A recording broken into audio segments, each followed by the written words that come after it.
সুপ্রিয় দর্শক আসসালামু আলাইকুম, কেমন আছেন আপনারা? নিশ্চয়ই ভালো আছেন। আজকের ভিডিওতে আপনাদের সবাইকে স্বাগত জানাচ্ছি। আজকে আমি আপনাদের সাথে শেয়ার করব নর্মাল ডেলিভারি যেই ধাপটি দিয়ে শুরু হবে। তাহলে চলুন জেনে নেওয়া যাক সে বিষয়টা কি। বাই দ্য ওয়ে, মূল ভিডিওতে যাওয়ার আগে একটা কথা বলি, আমি আমার চ্যানেলে pregnancy related, specially normal delivery related অনেক ইম্পর্ট্যান্ট তথ্য ভিডিও আকারে শেয়ার করে থাকি। এই তথ্যগুলো আমার পার্সোনাল এক্সপেরিয়েন্স ও আমার ডক্টরের সাজেশন থেকে নেওয়া। তাই আমার চ্যানেলটিকে যদি একবার আপনারা ভিজিট করেন, তাহলে আপনারা আপনাদের প্রশ্নাতীত মনের অনেক প্রশ্নের উত্তর পেলেও হয়তো বা পেয়ে যেতে পারেন। এবারে চলুন মূল আলোচনায় যাওয়া যাক। আমি শুরুতেই বলেছি আজকে আলোচনা করব নর্মাল ডেলিভারি যে ধাপটি দিয়ে শুরু হয়।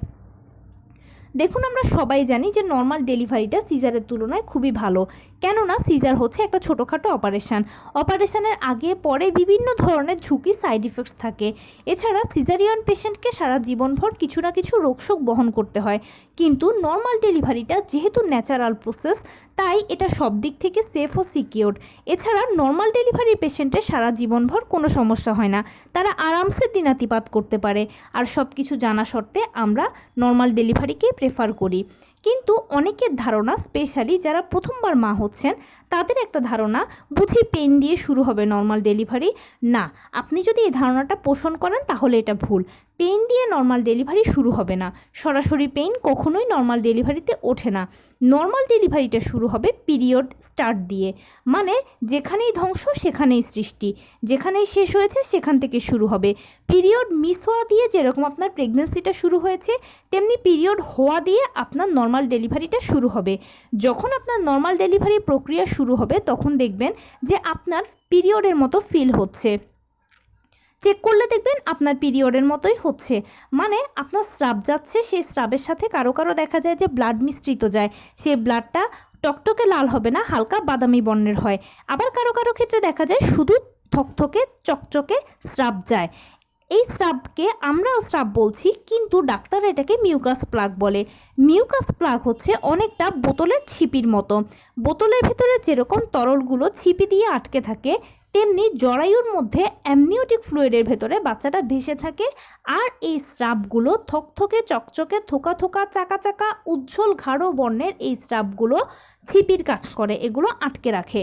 নর্মাল ডেলিভারি প্রক্রিয়া যখন শুরু হবে, তখন এই স্রাবগুলো আস্তে আস্তে বা এই মিউকাস প্লাগগুলো ধীরে ধীরে নির্গত হতে শুরু করে, আর এর মাধ্যমেই আপনার নর্মাল ডেলিভারি প্রসেস শুরু হয়। যখন এই স্রাবগুলো নির্গত হওয়া শেষ হবে, তারপরে দেখবেন যে আপনার পানি ভাঙছে। কারো কারো ক্ষেত্রে পানি অল্প অল্প ভাঙে, কারো কারো ক্ষেত্রে প্রস্রাবের মতো ঝরঝর করে ভাঙে। যদি প্রস্রাবের মতো ঝরঝর করে ভাঙে, তাহলে 1 সেকেন্ডও অপেক্ষা করা যাবে না, অতি দ্রুত ডাক্তারের কাছে যেতে হবে, কেননা এটা খুব খারাপ লক্ষণ। আর পানি ভাঙা শুরু হলেও আস্তে আস্তে ডাক্তারের কাছে চলে যাবেন, কেননা যখন পানি ভাঙাটা শুরু হয় তার মধ্যে অনেকের পেইন এসে যায়। অনেকের আবার হয় কি যে পানি ভাঙে না, এমনিতেই পেইন আসে। পেইনটা প্রথমে হালকা থাকবে, এরপরে মাঝারি হবে, এরপরে ভারী, এরপরে তীব্র। একটা পর্যায়ে জরায়ুর কন্ট্রাকশন শুরু হয়ে যাবে, মানে জরায়ুর সংকোচন প্রসারণ শুরু হয়ে যাবে।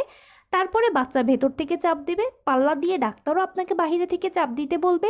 উভয়ের মিলিত চাপে ডেলিভারিটা সাকসেসফুলি কমপ্লিট হবে। তবে বাচ্চা ডেলিভারি হলে শুধু সাকসেসফুলি ডেলিভারি কমপ্লিট হয় না, কমপ্লিট করার জন্য পরবর্তীতে প্লাসেন্টা ডেলিভারি করানো লাগে। প্লাসেন্টা ডেলিভারির মাধ্যমে শেষ হয়ে যাবে আপনার দীর্ঘ 9 মাসের কষ্ট।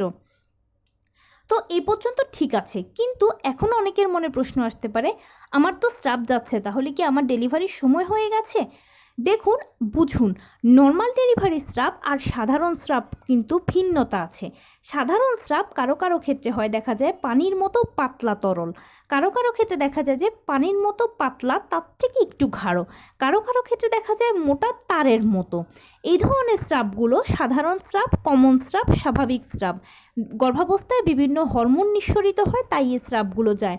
প্রথম থেকে শেষ পর্যন্ত কারো কারো বেশি যায়, কারো কারো কম যায়। কিন্তু যেটা normal delivery shrub, specially normal delivery shrub, সেটা কিন্তু ভিন্ন রকম।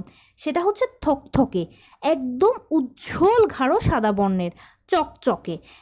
এটাকে যদি আমি এক্সাম্পল দিই, আপনি সারা রাত ভাতের মাড় ঝরানোর পরে যদি রেখে দেন, তাহলে সেই মাড়গুলো সকালবেলা দেখবেন যেরকম থকথকে হয়ে আছে, এরকম থকথকে টাইপের স্রাব যাবে। আর এই স্রাবটা নর্মাল ডেলিভারি স্রাব, আপনি অনায়াসে বুঝতে পারবেন। তো এই ছিল আজকের ভিডিও। কেমন লাগলো বলুন? যদি ভালো লেগে থাকে ও হেল্পফুল হয়ে থাকে তাহলে প্লিজ লাইক, কমেন্ট, শেয়ার করতে একদম ভুলবেন না। আর সেই সাথে আমার চ্যানেলটিকে সাবস্ক্রাইব করার বিনীত অনুরোধ রইল। পাশে থাকা বেল আইকনটি ক্লিক করে দেবেন যেন আমি ভিডিও আপলোড করার সাথে সাথে আপনারা নোটিফিকেশান পেয়ে যান। এবং সেই সাথে আপনাদের যদি কোনো প্রশ্ন থাকে আমাকে কমেন্টসে জানাবেন, আমি সর্বোচ্চ চেষ্টা করব অ্যান্সার দেওয়ার। ভালো থাকবেন, সুস্থ থাকবেন। আসসালামু আলাইকুম।